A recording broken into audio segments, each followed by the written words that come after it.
안녕하세요. 선생님과 함께 똑똑 여러분들의 꿈으로 향하는 문을 두드려서 활짝 열어보는 시간이 돌아왔습니다.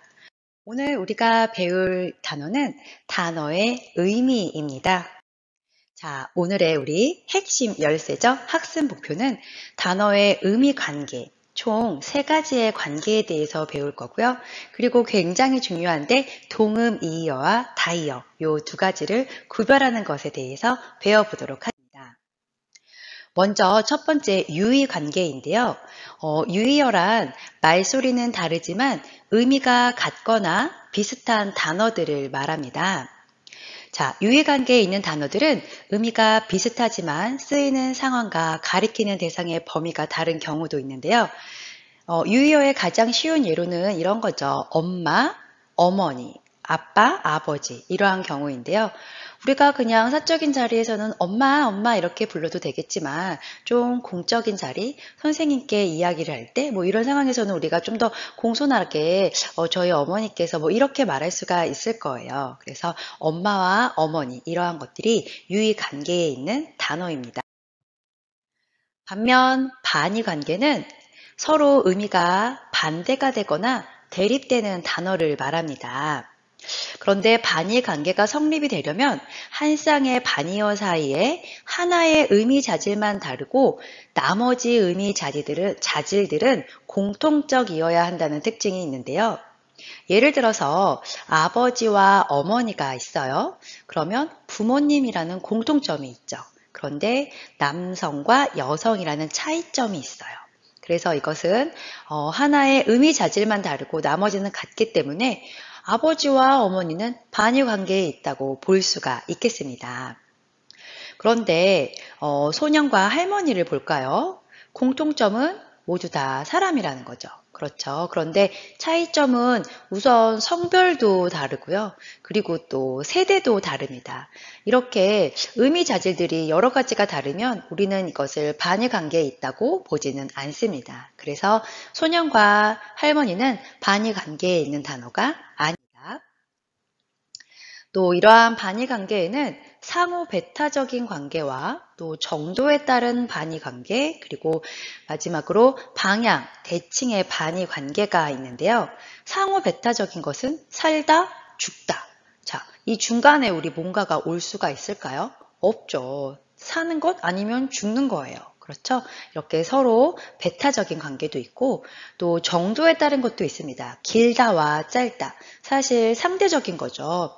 선생님이 지우개와 연필과 30cm자를 비교하는데 지우개를 30cm자와 비교하고 연필과 비교했을 땐 똑같겠지만 연필보다 작은 지우개와 30cm자와 비교를 했을 때 길고 짧음은 서로 다르게 되죠. 그래서 이것은 정도에 따라서 다르다라는 특징이 있고요. 그리고 방향의 반의 관계도 있습니다. 위, 아래 이러한 것들은 방향면에서 서로 반의 관계에 놓여 있는 단어들이죠. 자, 반의 관계는 한 쌍으로 이루어지지 않고 여러 개의 단어와 대립하는 양상을 보이기도 하는데요. 예를 들어서 땅의 반의어는 자, 땅이 위에 있죠. 그러니까 땅이 아래에 있죠. 그래서 위에 있는 하늘, 이렇게 땅과 하늘을 반의어로 볼 수도 있고요.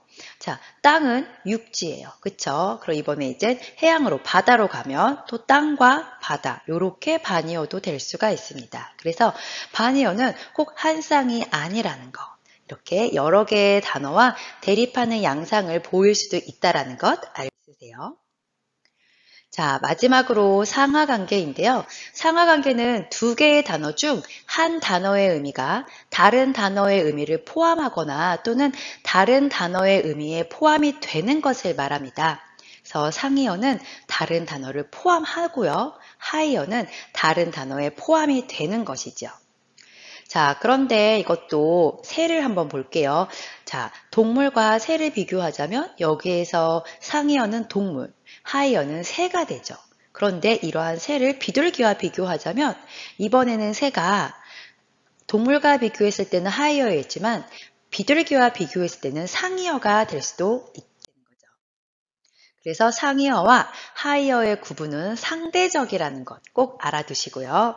상하관계를 형성하는 단어들은 상이어일수록 일반적이고 포괄적일 수밖에 없겠죠. 그리고 하이어일수록 개별적이고 한정적인 의미를 나타냅니다.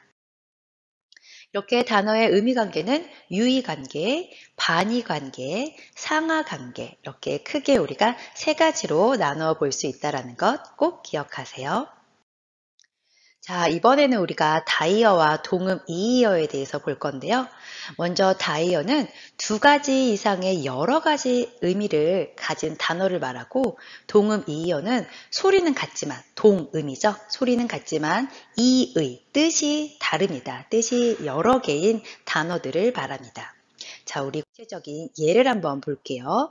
선생님이 국립국어원 표준국어 대사전이라는 이 사이트에서 다리를 한번 검색해 봤어요. 자, 그랬더니 자, 다리 1번이 있고 다리 2번이 있네요. 자, 여러분들 다리 딱 하면 떠오르는 거 뭐예요? 네, 지금 그쵸? 몸 아래 붙어 있는 다리가 생각이 나죠? 자, 이게 1번에 있고요.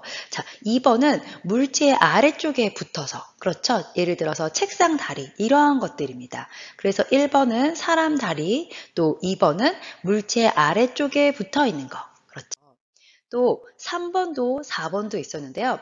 3번은 오징어나 문어 따위의 동물 머리에 여러 개 달려있는 그 다리를 말하고요. 또 네 번째 다리는 안경테에 붙어서 귀에 걸게 된 부분. 우리가 그것도 다리라고 하죠. 그래서 안경다리가 부러졌어요 라고 이야기를 하잖아요. 그래서 이렇게 다리에는 다양하고 여러 가지의 뜻을 가지고 있습니다. 우리는 이러한 것을 다이어라고 합니다. 자, 반면 동음 이의어는 다이어와는 좀 다릅니다. 자, 아까와는 다르게 이 동음 이의어는 사전에 각각의 표제어로 실렸습니다. 자, 배 1, 배 2, 배 3. 아까 다이어 같은 경우에는 하나의 다리에 이렇게 빨간색 설명이 쭉 또르르 있었지만 동음 이의어는 사전에 각각의 표제어로 실려 있다는 것이 다릅니다. 자, 첫 번째 배 1은 이것도 역시 우리 몸과 관련됐네요. 사람이나 동물의 몸에서 위장, 창자 따위의 내장이 들어있는 곳을 말하고요. 그쵸? 자, 두 번째 배는 우리가 타는 배를 말하죠. 물에 둥둥 뜨는 배를 말하고요. 자, 세 번째는 또 먹는 배를 말합니다. 이렇게 동음 이의어는 사전에 각각의 표제어로 실려 있고요. 소리는 다 같습니다. 하지만 뜻은 전혀 다른 특징을 가지고 있죠. 자, 처음에 살펴봤던 그 다이어는 중심적 의미와 주변적 의미로 나눌 수가 있는데요. 중심적 의미는 가장 핵심적이고 기본적인 의미입니다. 아까 다이어 첫 번째 다리에서 첫 번째 다리가 뭐였죠, 여러분? 우리 사람에 있었던 다리였어요. 그렇죠. 그러면 다리의 중심적 의미가 바로 우리 사람 몸에 있는 다리고 나머지 것들은 주변적 의미라고 보면 되겠습니다. 자, 다른 예시를 한번 볼게요. 자, 손이에요. 손이 크다라고 했어요. 그래서 사람의 팔목 끝에 달린 부분인 거죠.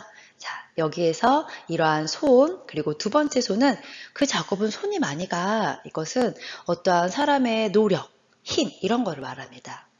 그리고 또 이사할 때는 손이 많이 필요해. 여기에서의 손은 또 2번이랑은 다르죠. 네, 일을 하는 사람, 이렇게 되는데요. 자, 그럼 이렇게 가나다 중에서 가장 일반적인 중심적인 거, 우리가 흔히 손하면 생각나는 거, 그게 바로 중심적 의미가 되고요.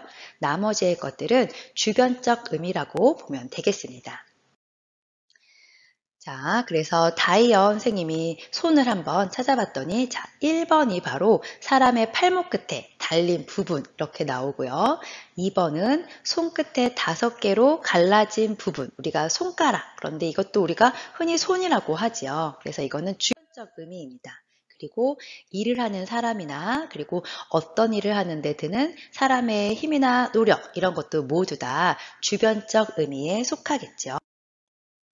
마찬가지로 어떤 사람의 영향력이나 권한이 미치는 범위, 사람의 수완이나 꾀 이러한 것들은 모두 중심적 의미가 아니라 주변적 의미에 해당합니다. 자, 동음 이어 손을 한번 쳐봤는데요. 마찬가지로 손은 사람의 팔목 끝에 달린 부분, 그게 첫 번째고요. 또 손이는 손님이죠. 우리가 다른 곳에서 찾아온 사람, 이렇게 해서 동음 이어는 사전에 각각의 표제어로 실렸다는 것 꼭 알고 있으세요. 자, 동음 이어와 다이어 문제는 굉장히 중요해서 기출에서도 굉장히 많이 볼 수가 있는데요. 2022학년도 고3 6월 모의평가 39번에 보면 자, 보기에 신체 부위를 나타내는 중심적 의미, 그리고 니은 주변적 의미, 그리고 디귿 소리는 같지만 중심적 의미가 다른 단어, 이렇게 기역, 니은, 디귿 이렇게 설명을 하고 있는데요. 우리는 알죠? 자, 기역은 중심적인 의미, 다이어 중에서 중심적 의미, 그리고 니은은 주변적 의미, 그리고 세 번째, 소리는 같지만 중심적 의미가 다르다. 이것은 동음이어라는 것. 이거를 설명하고 있다는 것을 여러분들이 캐치를 잘 해야 문제를 풀 수 있겠죠. 자, 그래서 코를 한번 살펴보면, 코는 포유류의 얼굴 중앙에 튀어나온 부분, 그리고 콧구멍에서 흘러나오는 액체, 그리고 버섯이나 신 따위 끝이 오똑하게 내민 부분, 이러한 것들로 이렇게 다양한 의미를 가지고 있습니다. 그리고 동음이어 각각의 표제어를 보자면 우리의 얼굴에 있는 코, 그리고 두 번째로는 뜨개질한 물건의 눈마디, 매듭 이렇게 볼 수가 있겠죠. 자, 다이어와 동음어 문제를 동음이어의 관계를 잘 알고 있어야 우리가 이러한 문제를 풀 수 있을 것이라고 봅니다. 이렇게 우리 오늘 중요한 내용들 많이 살펴보았는데요. 관련된 문제도 여러분들 꼭 한번 찾아서 풀어봤으면 좋겠습니다. 똑똑쌤은 여러분의 꿈을 항상 응원합니다.